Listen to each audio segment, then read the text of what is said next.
kayfabe. Kayfabe. Kayfabe. Do we know? Do you have a self record? Yes. Do you have a self record? Can you produce a self record? No, you can't. It's not even the same thing. Again, you terrible with comparisons because that's not even the same thing. That's what he was referring to. He was punched. That's what I'm saying. He was punched. He also was like, how you gonna compare something to something and then say it's not the same thing? Then why the fuck are you comparing it? Why bring it up? It's not the same thing. It's not the same. It's a comparison. You gotta step to the congregation real quick. What's poppin'? What's good with you people? Army, you alright, man? It's poppin' like You brothers are crazy. Change the subject, please. What's next? What's next on the fucking agenda? We're not doing this tonight. What's next? Yeah. What's next? You brothers, you. That's how that works. He defended his championship last year too. I mean, he won the Open. We judge it on a weekly basis. Y'all gotta stop this. What is a weekly? I'm not gonna sit here and let y'all do this, bro. Like, there's a weekly. That's what them brothers doing.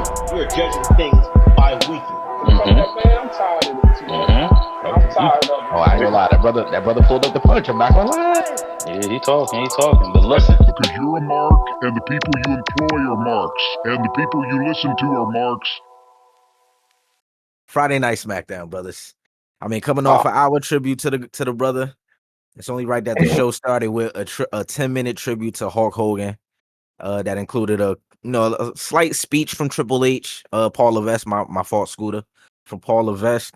Then we got a quick little vignette. I'm not gonna lie, brothers. Not gonna lie. For a second, I almost teared up a little. I'm gonna be honest. I teared up a little bit. I said, "Oh man, damn." The vignette was fine. That's a fact. The vignette was fine. They did a great job with that. They did the 10-bell salute. Cleveland, for the most part, was respectful about it. Like, everybody there kind of, you know what I'm saying, let it be what it was, man. So they got through that. I mean, it was dope. Like, I don't know how. I mean, I get some people, okay, but if you really trying to stand on your soapbox, it's like, look what wrestling was built on. How many motherfuckers was like that in wrestling? So you're not even supposed to be watching professional wrestling, standing on your soapbox that hard. So, That's a fact. Because then you're just going to be mad about a lot of shit. It's like, all right, really, like, it's a lot of our favorites that's kind of questionable. It might not be no recordings on them, but I mean, it was some dark times in this shit for real. On the OT episode, we're going to get to them. I promise. We're going to get to them, brothers. I'm going to bring it up in one of them OTs. As soon as Trav get back, matter of fact, I'm like, you know what? Since we here, let's see. Where they go after this? Ah, man. Let's see. We got a Randy Orton, Jelly Roll, Logan Paul, and Drew McIntyre segment, man. Pretty much still trying to sell the fight for SummerSlam. And Jelly Roll and Logan Paul did most of the talking, honestly. And it was pretty much Jelly Roll just telling Logan, look, man, you I'm trying to find the right words to use here. Let me see. You a child, man. You're a child. You don't take things serious. I'm about to come in here and show you what it looks like when somebody takes it serious. You know what I'm saying? So I'm not gonna lie. Didn't the brother hit a move? I don't even know what to call it. I'm not gonna lie to y'all. I don't know what to call it. I'm gonna just call it a spinning body slam. He picked Logan up, spinning body slam, hit the move kind of clean though. I'm not gonna lie. I said, okay, he might be in the gym. He might be in the gym cooking up. So I'm not even gonna say it's the worst of ideas anymore. We'll see where it goes. Of course, they brawl a little bit, leading into their fight going into SummerSlam, man. So what did you think of the segment? I want to know how this nigga Jelly Roll punching harder than anyone on the roster right now. This nigga was punching. I'm like, yo, what? Nigga was punching this nigga Kofi off. I'm like, yo, this nigga, the delivery, the material, like, he was comfortable. He wasn't. You would have sworn he'd been doing this shit for a minute. Like, he was comfortable. He was punching. Like, the crowd was reacting. I'm like, damn. And then when the nigga popped out, the nigga got a crazy reaction too. You brothers like Jelly Roll, one of them niggas. Yeah, I fucked with I was surprised by Jelly Roll, honestly. Whole thing. Damn. I'm not gonna lie, he definitely cut a good promo. I was like, yo, this is kind of crazy. Like off the I'm only here for a month type of shit. This is kind of crazy. Yeah. So I definitely respected it for sure. Go ahead, Tommy. The way he cut the promo, you would have thought Moxley or TK was in Gorilla. Like, man, they let him get away with a lot. With a lot. And Netflix, we gonna get to y'all brothers too, because it's crazy how he can cut this type of promo, but when Ethan Page or Drew McIntyre, when they get a hold of the mic and they say a few words, they boot the whole show. They boot the crowd, everybody. With Jelly Roll, they were just letting it fly. I'm like, wow. Yeah, I don't know what that was on NXT the other night. The crowd wasn't even chanting nothing crazy, and they was bleeping it out. I'm like, what's going on tonight? Like, why are y'all doing all of that? Like, that was weird. And they let somebody Yeah. get through customs. Netflix beyond that. Yeah, I was like, all right, whatever, I guess. But go ahead, Tommy. The segment was cool. It was all right. This is my least favorite match on the card, man. So with this segment, I was I went to the kitchen on this segment. Like once Drew and Randy got involved, I'm like, okay, we getting somewhere, but still, we know where this is all leading to.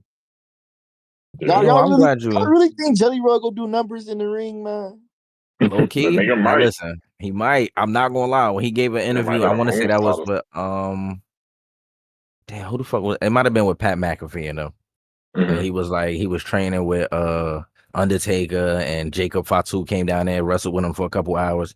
Low key, he might hoop. I'm not gonna lie, Tommy. He might hoop. He might You hoop. could tell the niggas that's dedicated to this shit though. Like the niggas that really love this shit and dedicated, like Bad Bunny and them, Logan Paul, like they be surprising niggas. So you never know. The nigga might cook. That's another reason I think he might cook too, because I didn't think Bad Bunny was going to be a hooper, but the nigga came out there and went crazy. So I said, "Oh shit!" Like, I only get a bad rap right now because you know Travis Scott. Yeah. I'm not gonna lie, I don't get a bad rap right now because of Travis Scott. But past that, the Yeah. last couple people they brought in, they kind of been hooping. I can't be mad at it. I take Hold on, Bad let's Bunny talk. serious than Jelly Roll. Oh, let's talk about Travis Scott. What was that report? What they said? Yeah, this is actually a perfect time to bring it up. Niggas fell out. Yeah. He fell out with the company. They not disclosing any like reason why, or they not saying really a specific reason why he fell out with the company. And the latest report is he was pretty much brung in as a favor to one of the TKO executives or whatever. So I know it. I think it was pretty much he just wasn't taking it serious. Like he was just blowing them off type of shit. So he won't be back. Do y'all think the wrestlers knew about that before we did? Because a couple weeks ago, Drew McIntyre he threw a couple shots at Travis Scott. Was like, we got rappers coming up, messing up the main event and everything. So you think they got wind of it before we did? Oh, for sure. That's exactly why Drew Mac did that. Because the brother Paul did it somewhere else too. I think it was post one of the PLE press conferences. He said, like, kind of alluded to it, like, yeah, when you take it serious, that's what happens, type of shit. So they all been getting their shots in, type of shit. So we see what's going on, man. And again, that power struggle, we gonna get back to it by the end of the year. I promise. We're gonna get back to it by the end of the year. That brother didn't take the wrestling serious. He didn't take the album serious. He didn't take Pusha. Come on, Travis, man. Travis, you gotta go take that walk, man. I can't even call you Travis no more. Jacquees, man. Nah, you going by the government. You for sure gotta take that walk. He called the nigga Jacquees. That's crazy. Jacquees is crazy. You gotta go back to Houston, bro, and go back to the drawing board. You need to sit out for a bit. Let me see, man. Where did they go from? Oh, okay. We got a quick Ray Fenix and Andrade vignette right after this. I'm not gonna lie, they kind of sold me on this tag team, brothers. They kind of sold me on this pairing. What the brothers was in there punching with? What he say? He said, we, we get busy, but we also money. That's what Andrade was punching with. Like, we make money. Looking like money. I'm not gonna hold you. I'm not gonna hold you. So, like I said, you know what? I'm fucking with this. You know what? Yeah, if that's what we're gonna do.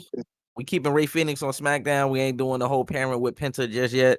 I'm not mad at this. And it was also a report this week saying that a lot of the locker room is pushing for a Andrade push. They fucking with the bull in the locker room. So we gonna see, man. I don't know. I don't know where In a it's gonna nice lead. spot. Maybe tag. Oh, I mean, you know what? We'll talk about that at the end of the show. Actually, we'll talk about where it leads. We see where it's headed.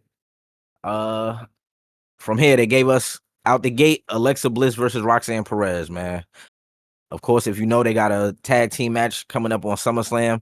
Alexa Bliss and Charlotte versus Roxanne Perez and Raquel Rodriguez for the WWE Women's Tag Team Championships. Let's start here, though. First, Charlotte comes out with Alexa, of course. This time, Charlotte is playing a role as a cheerleader. I think that's hilarious, to be honest with you. So, and again, I got to give them praise for finding a way to make Charlotte likable after a long hill run. The crowd is fucking with it. I'm fucking with it. I like the pairing. Then Roxanne Perez comes out. And Soda, I don't know if you noticed. I don't know if anybody else here noticed. But she had a new theme song this week. Oh yeah. And I'm fucking with it. I was about to say it's not bad to me. It's not bad to me.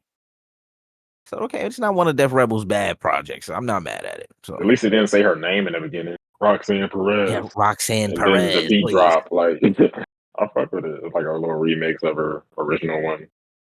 So I know niggas don't like it because it's a new thing. Her original thing, dope. That's what people know her by. It's not a bad change up. I think people just don't like the sudden switch up. Yeah, it's like it happens all the time, man. It's cool. It's all right.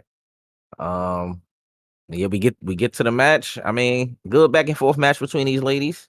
I guess the biggest spot of the match is Alexa doing the twisted bliss to the outside of the ring. It looked like on the replay, I watched it a couple times on X. It looked like she hit her face on Raquel Rodriguez's knee on the way down, and she busted her nose open. So there's blood everywhere at this point.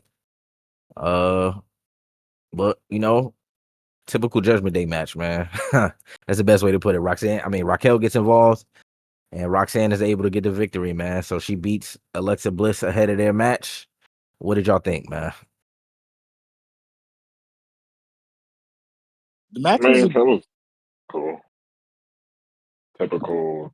Let's put the tag team guys in singles matches before the match. But it was alright though.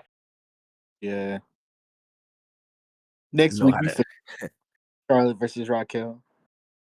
Oh my! They did. I think that already happened. Yeah, they did that last week. Yeah.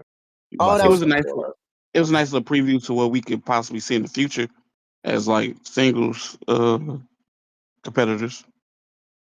But besides that, it wasn't nothing too special. It was a cool match. Yeah, cool opener. Sometime for sure.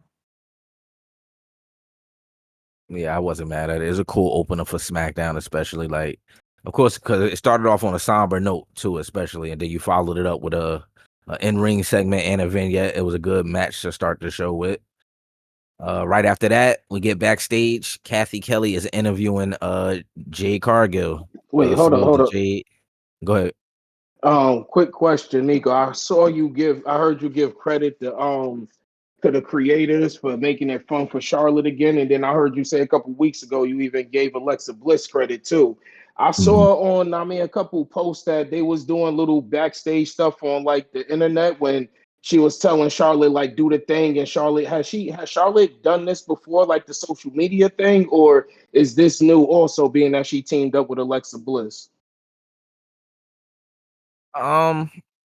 Charlotte used to be likable.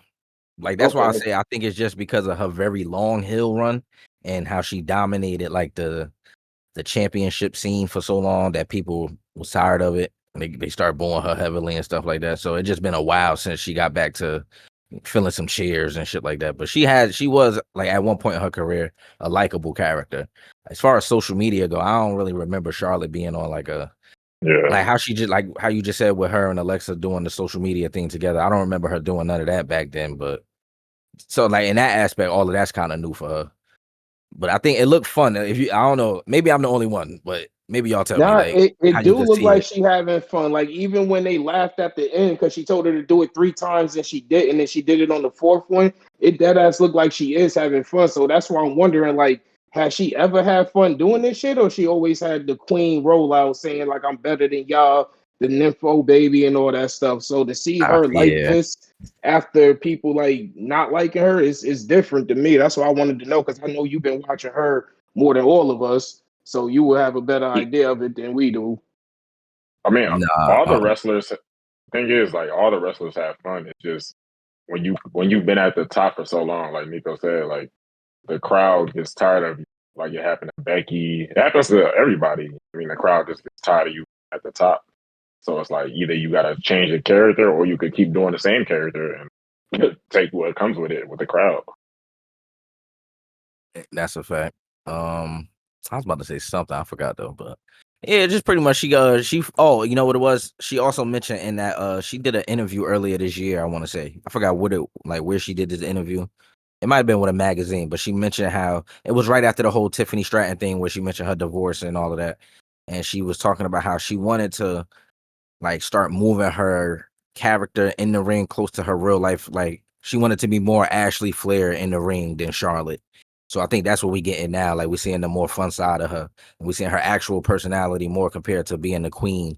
And all like Quiz said. Cause I think that dude, like when she came in, that comes with that. Cause like again, like you said, you Ric Flair daughter, it kind of just fits the persona.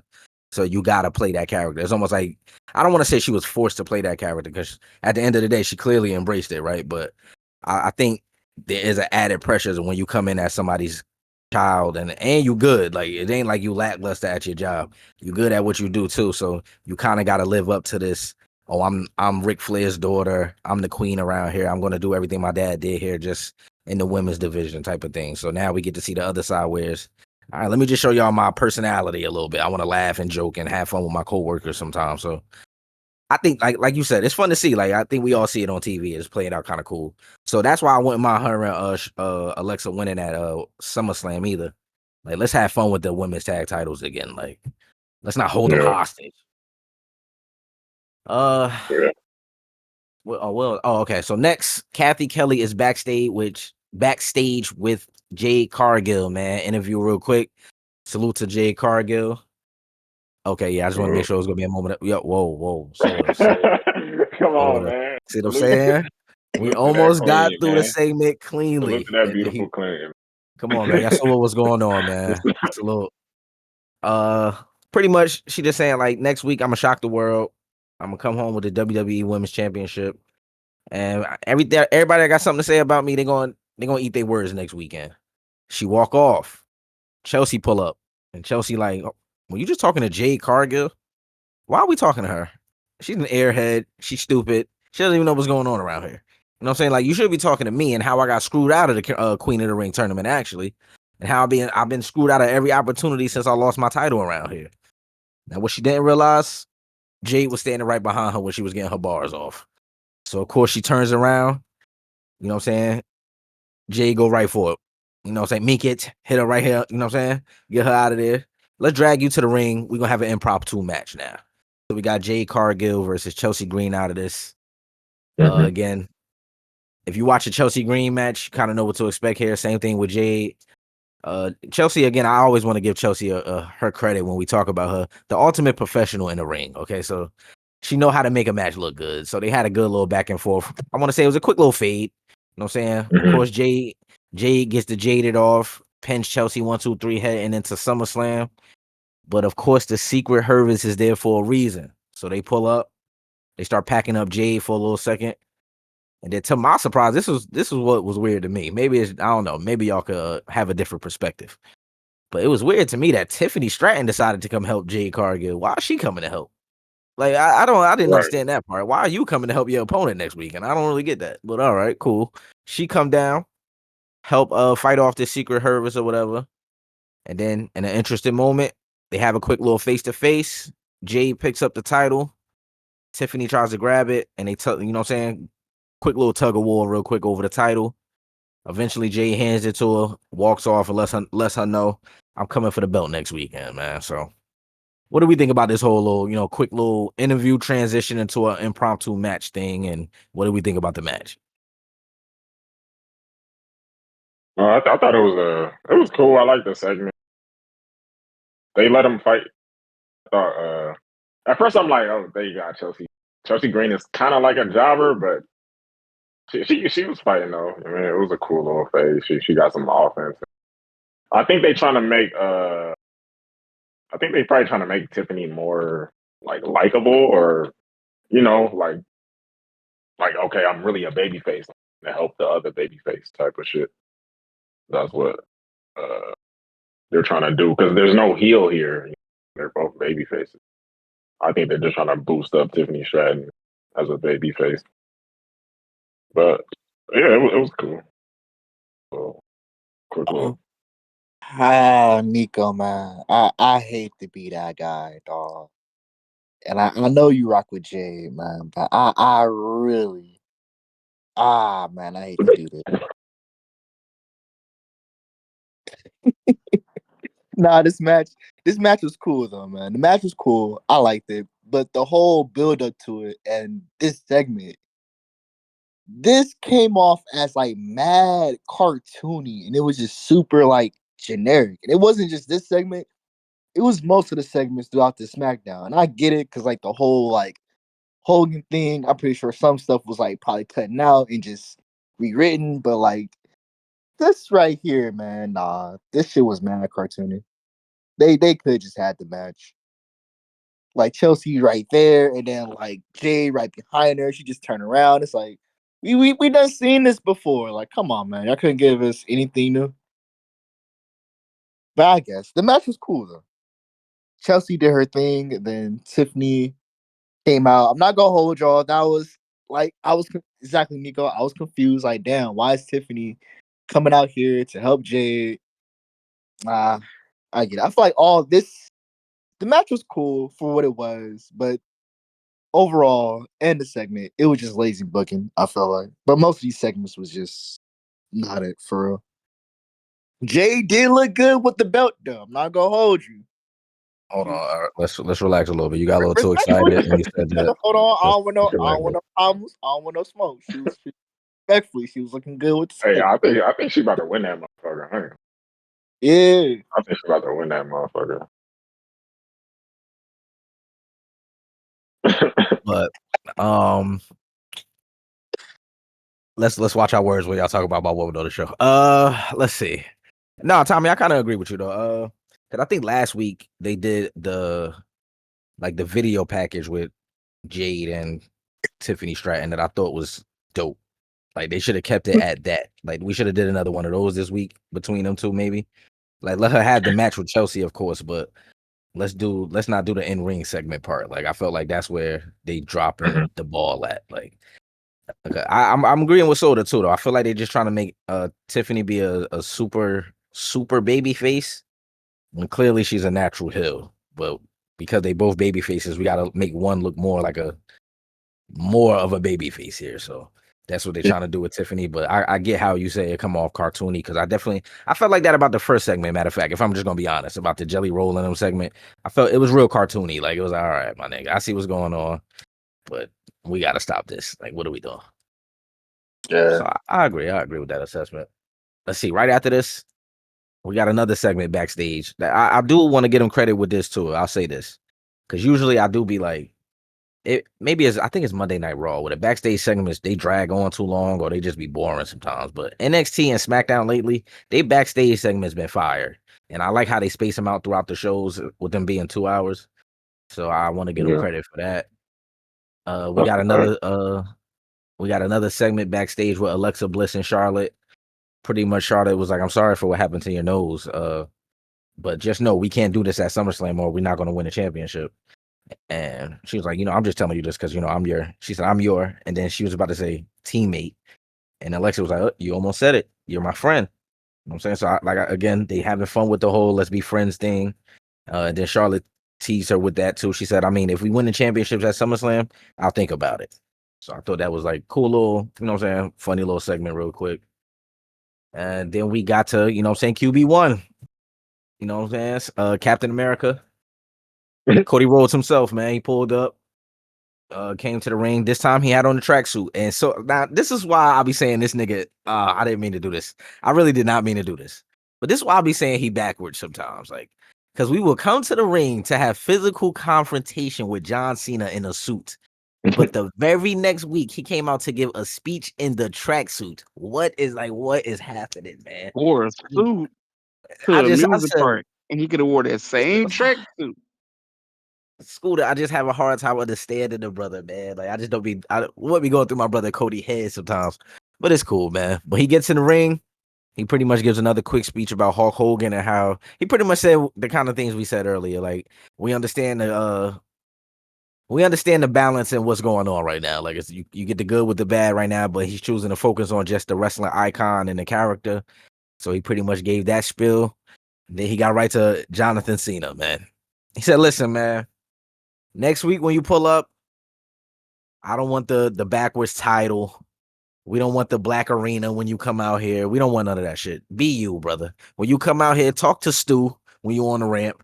Put the title on the right way. You know what I'm saying? Bring all the hustle, loyalty, and pause for anybody out there because this is Cody bar, not mine. I promise. He said we could beat the respect out of each other. I don't know what he meant by that, but look, that's what he said. But look, yeah, pretty much he told John Cena, when we lace up next week, man, come as you. I don't want the fake gangster that you've been running around as the past couple months. Ain't no more Travis Scott, clearly. Come there as you. Man, what do we think about Cody, man? It was cool. You know, regular Cody. It was a good promo, though. Cody is a good promo. I'll say that. He definitely get the crowd hype and shit. I like what he said, though, too. Like, yeah, I want the real. I mean, I fucked with it. It's a good promo. I'm gonna also give him credit for the fact that he has to carry this SummerSlam build by himself, clearly, because Cena is shooting a movie at the time. So he's only going to be around for the match.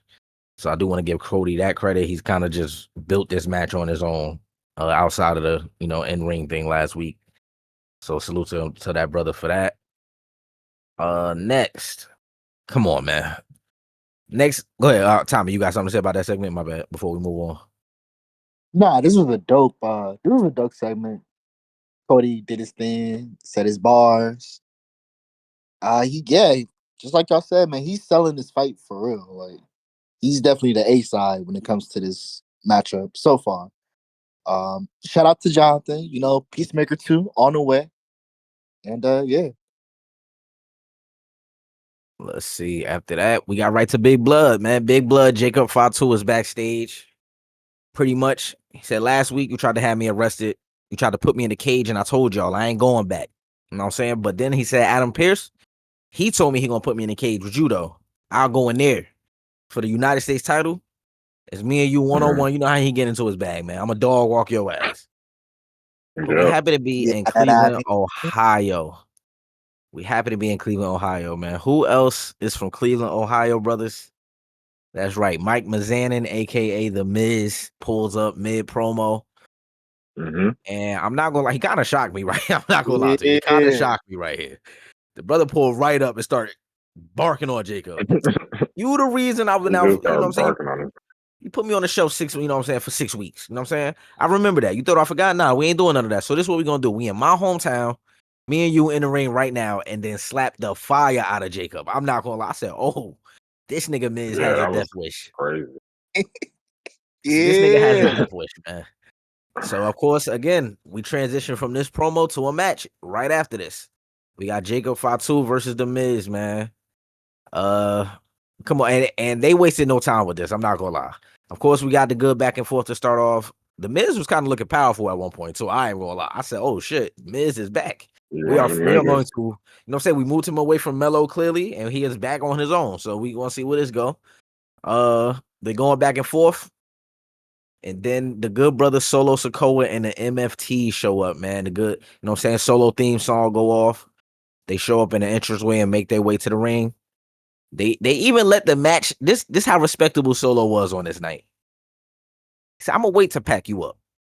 I'm gonna let you finish your fade, and then we're gonna get to it. So, you know what I'm saying? Of course, Jacob ends up beating the Miz, and the MFTs get right to it. They start packing his brother up mid-ring. Like it's been happening for the last couple of weeks. We get Jimmy. Jimmy runs out with a steel chair, again trying to help. But on this night, they decided to make the Tala Tonga brother powerful, man. You know what I'm saying? Jimmy hits him with the chair, and he just turns around to look at him like, That's it. That's what you came here with today.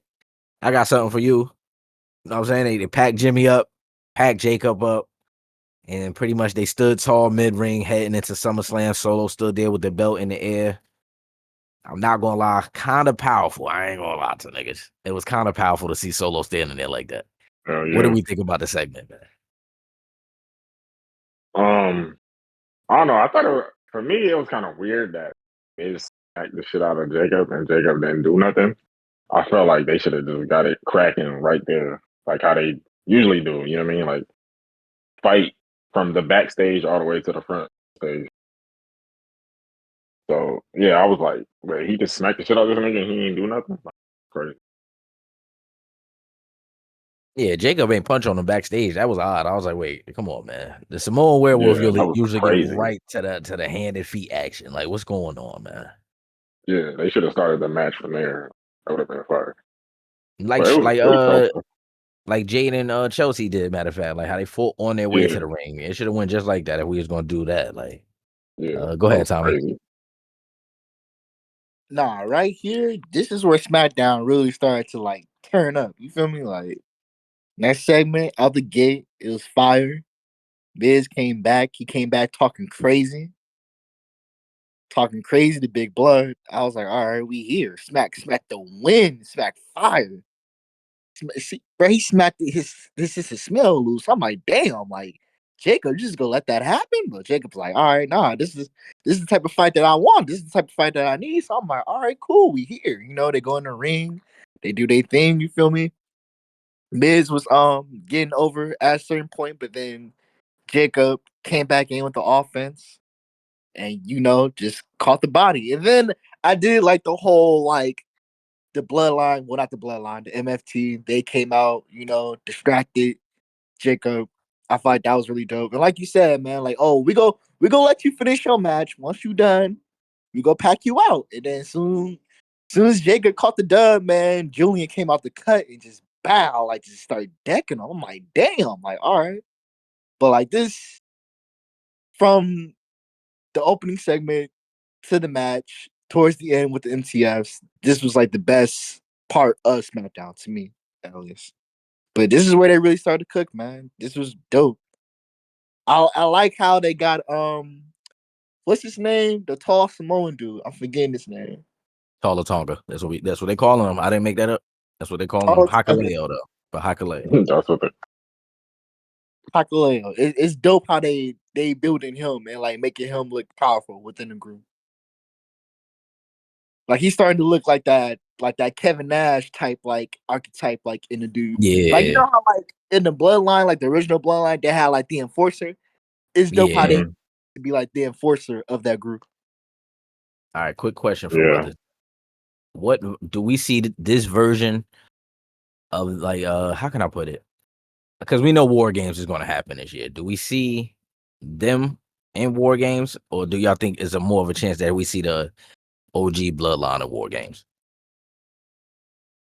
We might get both. Low key.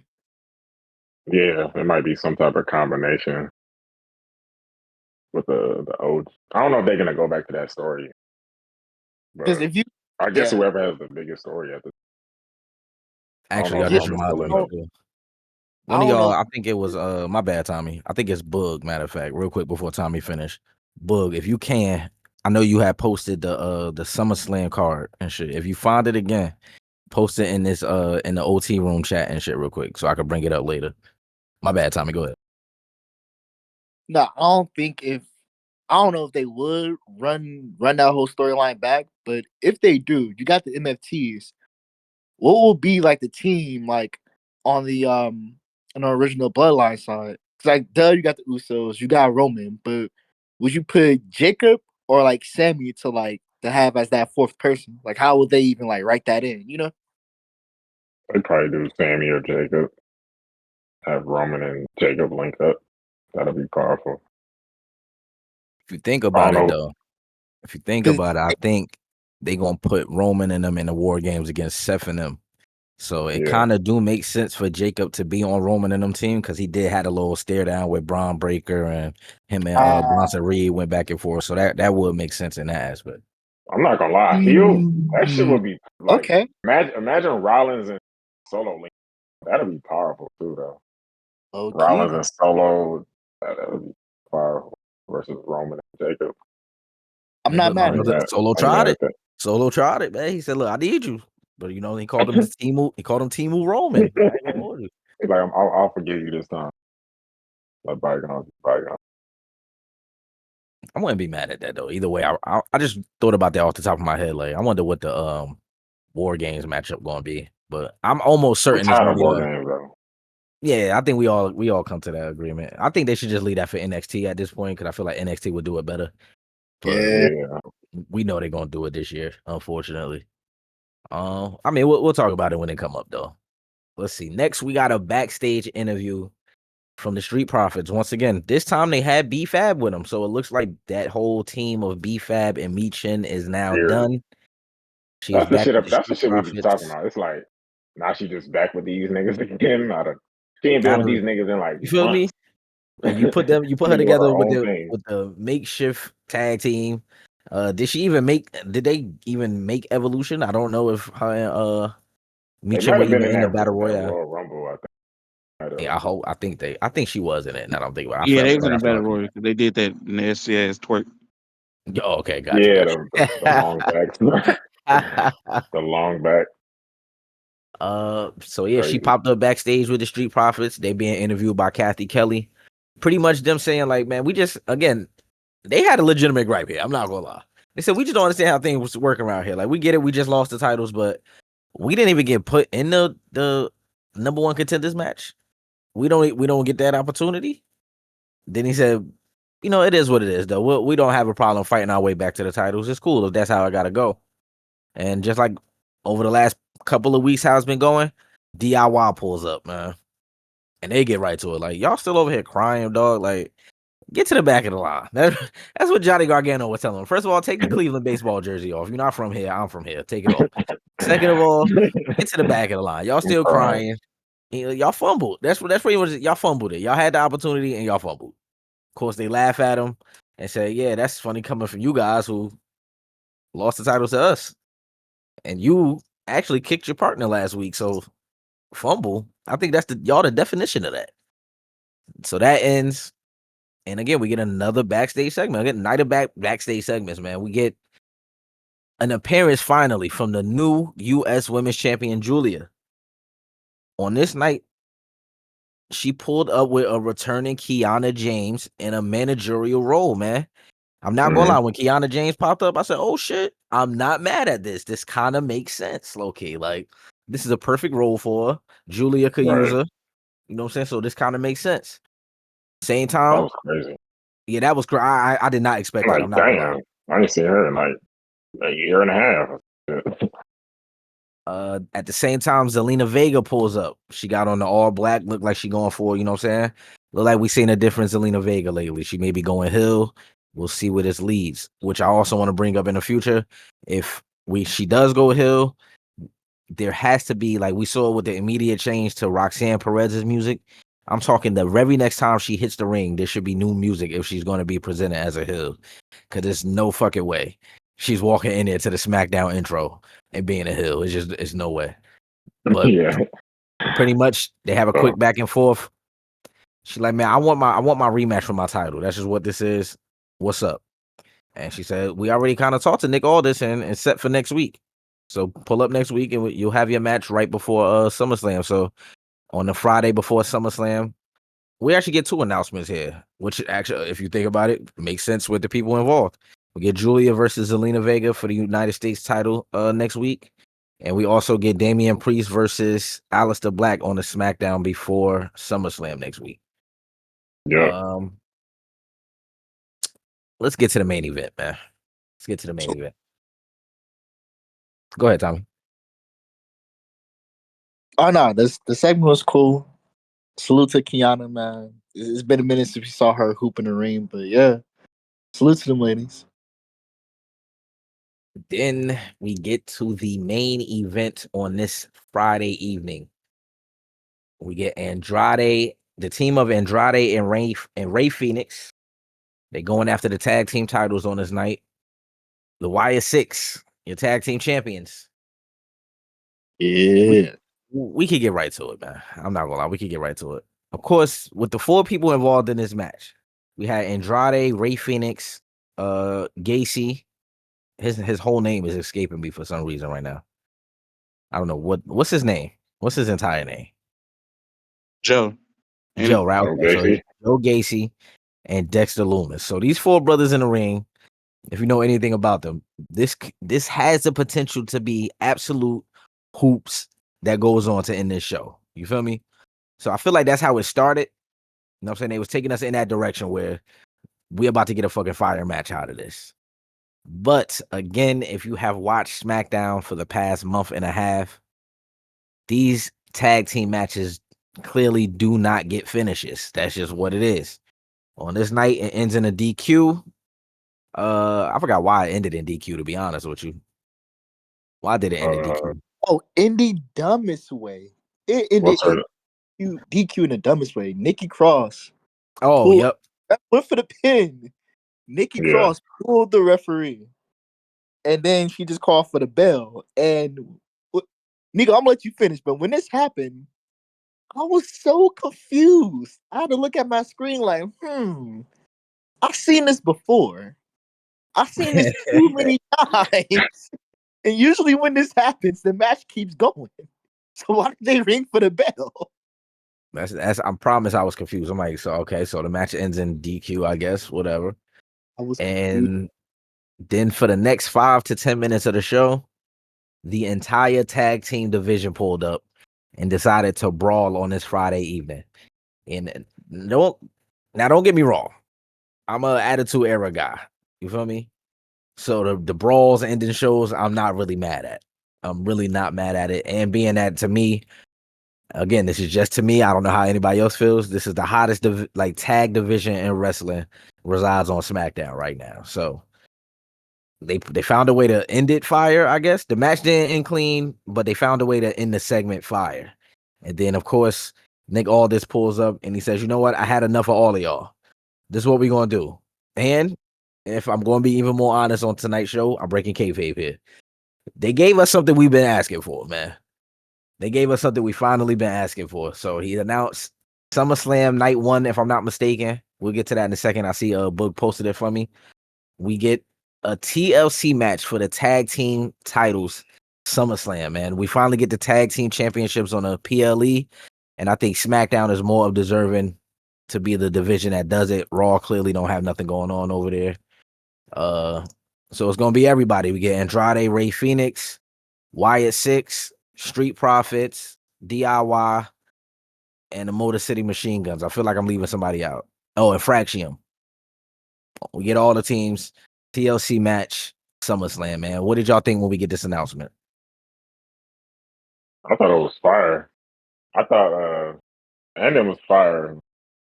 If you don't end up match bullshit, at least close the show out like that. And that was real fun. Seeing everybody come out and them brawling and shit. Even the crowd was like, holy shit, holy shit. And yeah, I mean, it's been a long time coming. Finally, best tag division gets a good spot on a big PLE. They definitely deserve this shit. And they probably gonna steal the show. Definitely one of the car stealers. Yeah, I'm not gonna lie. Especially I think it did get added to Night 1. I saw a updated thing on Twitter or X. I'm sorry, I don't know what they're calling it these days, but I think they were added to Night 1. So I think it's 3 tag matches on Night 1, maybe 4 now, if I'm not mistaken. I'm gonna look again, but couple tag matches on Night 1. 1, 2, 3. Yeah, it's gonna be 4 tag matches on Night 1. So they definitely got potential to steal a match of the show easily. Yeah. I'm not gonna lie, kind of easy too. But yeah, that was Friday Night SmackDown, man. Again, not too bad of an episode. I mean, it was 2 nights. We had the Hogan tribute in the beginning, so that kind of took up some time. And pretty much the rest of the show kind of flowed easily. I agree with Tommy's assessment earlier. A lot of the stuff was cartoony, so maybe that'll change again once the roster gets reconstructed with the draft and all of that. So we'll see where that goes. But I thought it was a good episode before, of course, the go home episode next week for SummerSlam next weekend. which is here in my hometown. So I am going to try to go to that for y'all. Can't make no promises though, but I am going to try to go. Yeah. Let's see. Before I close SmackDown, I'm trying to think of who I could close SmackDown with. I'm trying to look at the thing. I guess we could go with QB1 or Jacob, man. We go with QB1. Well, nah, Jacob got packed up, so I ain't gonna put Jacob. Oh, you know what? I'll be respectful. I'll be respectful this week. I'm sorry, man. I know everybody ain't gonna like it, but listen, man. I'll be respectful, man. I'll let Hulk Hogan close us out this week for SmackDown. Train, say your prayers, eat your vitamins, be true to yourself, true to your country, be a real American.